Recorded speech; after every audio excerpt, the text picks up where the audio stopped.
ఓం శ్రీ గురుభ్యో నమ. హరి ఓం. శ్రీ మహాగౌర్యై నమ. శ్రీ విఘ్నేశ్వరాయ నమ. చాలామందికి అనేక విషయాలు చెప్పేటువంటి ఏకైక ఛానల్ మన ఛానల్ మాత్రమే. అందుకే మన ఛానల్ని సబ్స్క్రైబ్ చేసుకోవాలి, లైక్ చేయాలి, షేర్ చేయాలి. ఎక్కడ కూడా మీరు మిస్ అవ్వకుండా నేను చెప్పే ప్రతి వీడియోని పూర్తిగా చూసే ప్రయత్నం చేయాలి. అంతే తప్ప స్కిప్ చేసి చూస్తే మీకేం అర్థం అవ్వదు. ఆ విషయాన్ని గమనించుకోవాలి. నేను చెప్పేవి జ్యోతిషాంశాలు, శాస్త్రాంశాలు, భౌతికమైనటువంటివి, సైకలాజికల్గా కూడా ఉంటాయి. ఆ విషయాన్ని గమనించుకుంటే మంచిది. ఈరోజు మనం 5/4/2026 ఈ రోజున మనకి ఒక విశేషమైనటువంటి వ్రతాలు 2 ఉన్నాయి. ఒకటిగా అందరికీ సుఖమైన వారం అంటే ఆదివారం, కాస్త మనకి సెలవు దినం కూడా ప్రకటించబడుతుందిగా. కాబట్టి అందరము కూడా ఈ 2 పూజలు చేసుకోవచ్చు. మీకు ధనము కావాలా, ఈ పూజ చేయండి. మీకు వివాహం కావాలా, తప్పక ఈ పూజ చేయండి. అలాగే సంతానం పొందుకోవాలనుకున్నారా, ఈ పూజ చేయండి. భార్యాభర్తలు మావిడాకులు కట్టుకునే ఇంటి కోసం కాకుండా మావిడాకుల కోసం కోర్టుకెక్కే వాళ్ళు ఉన్నారా, ఈ పూజ చేసుకోండి. ఆ మావిడాక చెక్క ముక్కల కన్నా, కాగితం ముక్కల కన్నా ఇక్కడ ఇంటి ముందు మన యొక్క గుమ్మానికి మామిడి కొమ్మలు కట్టుకోగలిగే అదృష్టాన్ని కలిగిస్తుంది. సంతానం కోసం, ధనము కోసం, దీర్ఘ సుమంగళి కోసం, యోగం కోసం ఈ వ్రతాన్ని చేసుకోవాలి.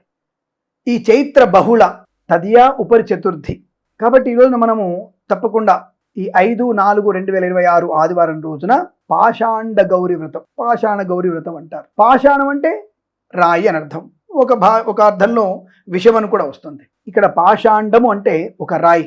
మీకు బాగా గుర్తుందా, పాతకాలంలో గౌరమ్మ వారు మనకి ఈ రాయి రూపంలో ఇచ్చేవాళ్ళు. రాయిలానే ఉంటుంది, అటువంటిదే ఇచ్చేవాళ్ళు.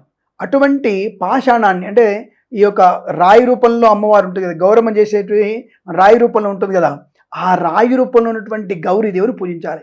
పాషాండ గౌరీదేవిని పూజించాలి.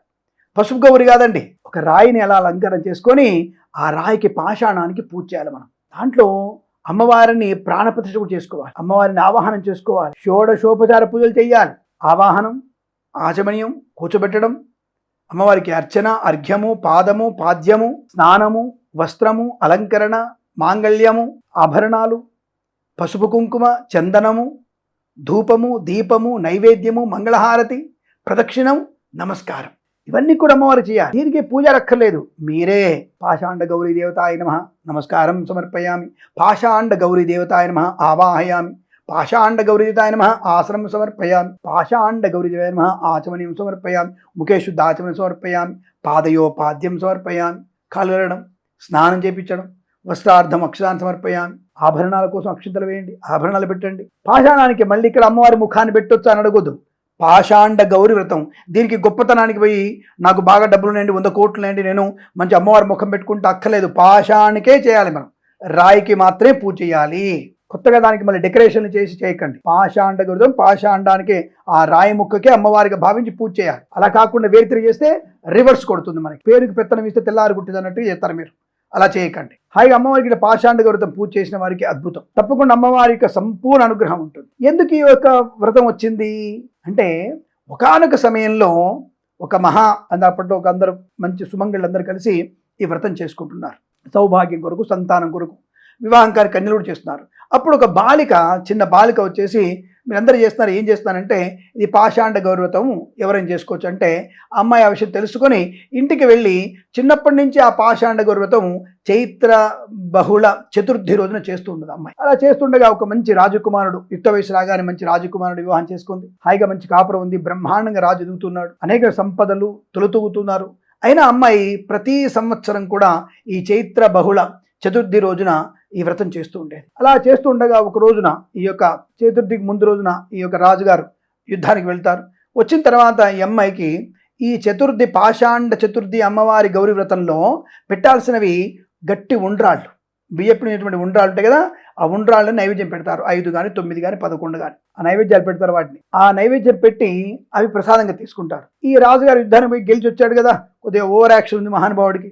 నేను యుద్ధం గెలిచి వచ్చానని చెప్పేసి అవన్నీ చూసి ప్రసాదం పెట్టగానే, ఏంటి గట్టిగా ఉన్నాయి ఇవి పెడతారా, పాషాణాలాగా ఉన్నాయి ఇవి, రాళ్ళలాగా ఉన్నాయి ఇవేం పెడతారు అని చెప్పేసి వాటిని విసిరేస్తాడు. అప్పటి నుంచి ఆయనకి రోగగ్రస్తుడై, రాజ్యభ్రష్టుడై, వైవాహిక జీవనం విచ్ఛిన్నమై అడవిని పాలు అవుతాడు. అయ్యో, ఆ బాధితున్నటువంటి అమ్మాయి మహాసాధ్వి పాపం వెంటనే మళ్ళీ అమ్మవారికి క్షమాపణ చెప్తూ వచ్చే సంవత్సరం మళ్ళీ అమ్మవారికి చైత్ర బహుళ చతుర్థి రోజున ఆ పాషాండ గౌరి వ్రతం ఆచరిస్తుంది. ఈ ఆచరణ చేయగానే అమ్మవారు సంతుష్టులై రాజ్యపురుషుడు రాజుకి మళ్ళీ పునర్రాజ వైభవాన్ని కలిగించి మళ్ళీ వైవాహిక జీవన ఆనందం కలిగిస్తుంది. అప్పటి నుంచి రాజు మళ్ళీ అమ్మవారిని ఎటువంటి తప్పు చేయకుండా క్షమించని అడుగుతూ ఆయన జీవనాన్ని సాగిస్తూ రాజ్య పరిపాలన చేస్తూ ఆనందంగా ఉన్నాడు. ఇది ఈ యొక్క అమ్మవారి కథ. ఈ కథ విన్నవారికి చెప్పిన వారికి కూడా అష్టైశ్వర్య ప్రాప్తి కలుగుతుంది.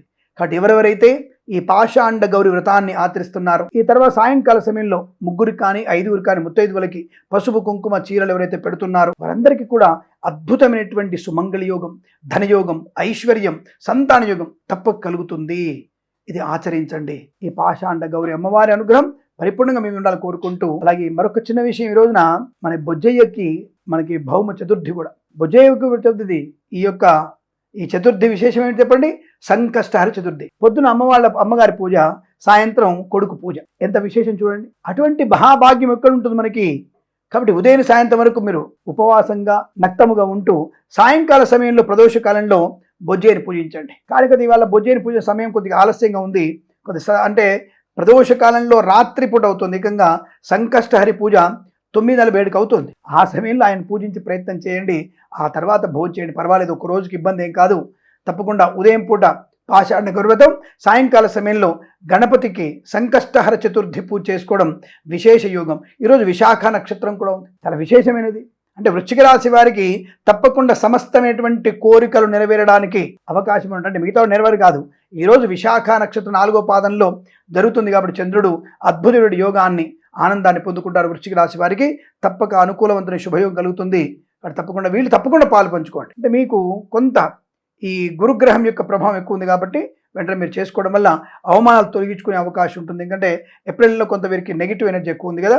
ఈ రాశి వారికి జాగ్రత్తగా ఉండండి. కాబట్టి ఇలా మీరు సంతాన సౌభాగ్య ధనయోగాన్ని, కార్య విఘ్నాలు పోగొట్టడానికి, గౌరవాన్ని పొందడానికి, గృహలాభాన్ని, విద్యాలాభాన్ని, ఉద్యోగ లాభాన్ని పొందడానికి సంకష్టహర చతుర్థి వ్రతాన్ని కూడా సాయంకాల సమయంలో ఆచరించి ఇటు అమ్మవారి అటు కుమారుడి ఆ యొక్క అమ్మవారి కుమారుడి అనుగ్రహాన్ని పొందాలని కోరుకుంటూ సర్వే జనా సుఖినో భవంతు. ప్రేమతో మీ కిరణ్ శర్మ.